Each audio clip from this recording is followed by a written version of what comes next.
The authorities are making changes at the Sangster International Airport in Montego Bay, St. James to ease travel this Christmas. The change includes more automated kiosks to help speed up the check-in process. TVJ Shamela Pullen reports. An estimated 3,000 passengers are expected to use the Sangster International Airport in Montego Bay, St. James throughout the busy Christmas travel period.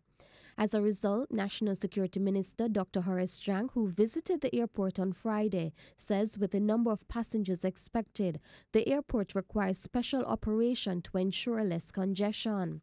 While tourists are coming in that heavy numbers, one of the experience that impacts their view of the country is what they call the airport experience, landing experience. So we have to make it as smooth and quickly as possible.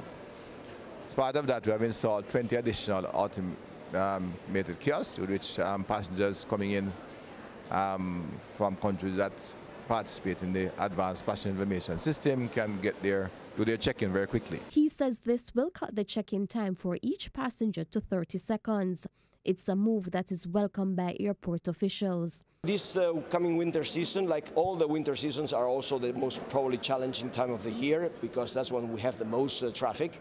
But with all the new technology that has been actually deployed, not only by MBJ only, but also by PICA, we believe, we are very confident that we will actually sail through this season with much more ease than in the past. New kiosks by PICA, new infrastructure by MBJ, we will be able to absorb the 6–7% growth in traffic numbers that we are projecting. And it doesn't stop there. As Dr. Chang says, with the other ministries on board, more changes are expected. Other things will have to be done over the long term. Some of the things are still a little bit too tedious, and I'll have talks with my colleagues in the other areas. Remember, the Ministry of Transport is responsible for the airport, and the Ministry of Tourism monitors the tourism trade. So they have a role to play, as well as the national security and health. Shamela Pullen, TVJ News.